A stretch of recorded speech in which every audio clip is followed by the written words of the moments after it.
Kisah Rasul-Rasul. Pasal 1.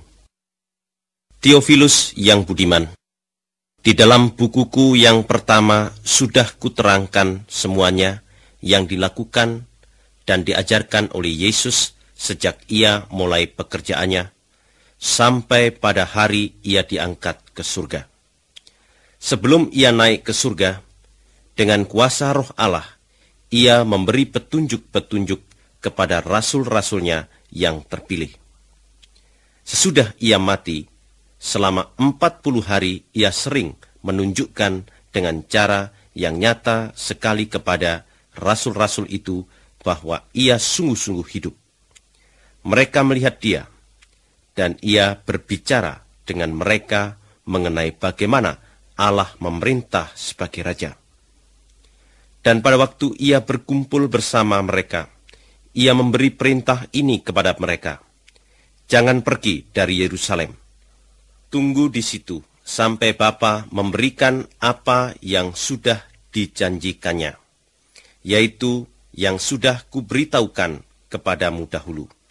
Sebab Yohanes membaptis dengan air, tetapi beberapa hari lagi kalian akan dibaptis dengan Roh Allah. Ketika rasul-rasul itu berkumpul bersama-sama dengan Yesus, mereka bertanya kepadanya, "Tuhan, apakah sekarang Tuhan mau mendirikan kembali pemerintahan bangsa Israel?"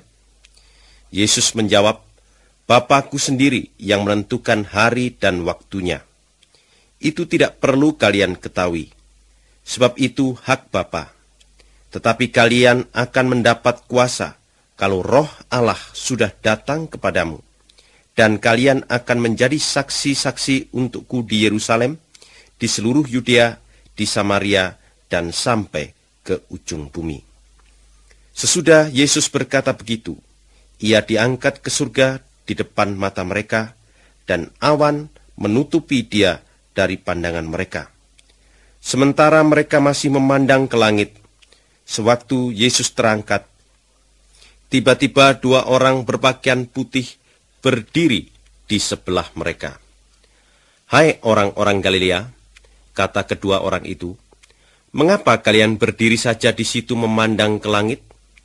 Yesus yang kalian lihat terangkat ke surga itu di hadapan kalian akan kembali lagi dengan cara itu juga seperti yang kalian lihat tadi." Kemudian rasul-rasul itu kembali ke Yerusalem dari Bukit Zaitun. Bukit itu terletak kira-kira 1 kilometer jauhnya dari Yerusalem. Di Yerusalem mereka pergi ke rumah tempat mereka menumpang, lalu naik ke kamar yang di atas.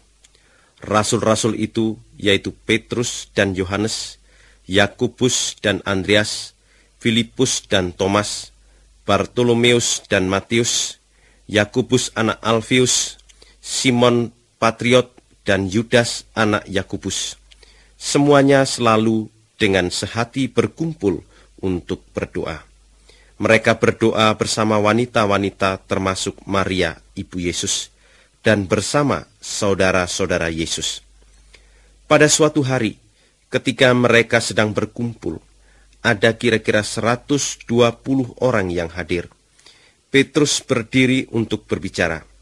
Ia berkata, "Saudara-saudara, apa yang tertulis di dalam Alkitab, itu harus terjadi. Dahulu melalui Daud, Roh Allah sudah bernubuat tentang Yudas, pemimpin orang-orang yang menangkap Yesus itu. Yudas adalah salah seorang dari kita, dan ia sudah dipilih juga untuk ikut bekerja bersama-sama dengan kita. Yudas ini sudah mendapat tanah kuburannya dari upah pengkhianatannya yang jahat. Ia jatuh dan mati dengan perutnya terbelah sampai isi perutnya keluar semuanya.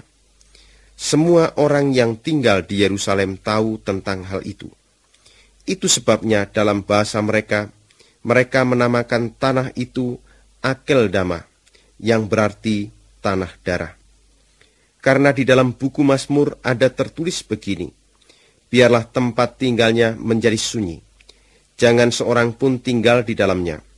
Ada tertulis begini juga, biarlah kedudukannya diambil orang lain. Sebab itu, harus ada seorang yang ikut dengan kita menjadi saksi bahwa Tuhan Yesus sudah hidup kembali dari kematian. Orang itu haruslah salah seorang dari antara orang-orang yang selalu bersama-sama dengan kita pada waktu kita mengikuti Tuhan Yesus kemana-mana, sejak Yohanes mulai membaptis, sampai pada waktu Yesus diangkat ke surga dari tengah-tengah kita. Maka orang-orang yang hadir di situ menyarankan dua orang, yaitu Yusuf yang disebut juga Barsabas, ia disebut Justus juga, dan Matias. Lalu mereka berdoa. Mereka berkata, Tuhan, Engkau tahu hati semua orang. Yudas sudah jatuh dari jabatannya sebagai rasul dan sudah mati. Jadi tunjukkanlah kepada kami siapa dari kedua orang ini yang Tuhan pilih untuk diberi tugas itu menggantikan Yudas. Sesudah itu, kedua nama itu diundi, lalu undian jatuh pada Matias. Jadi ia diangkat menjadi rasul untuk turut bersama-sama dengan ke-11 rasul yang lainnya.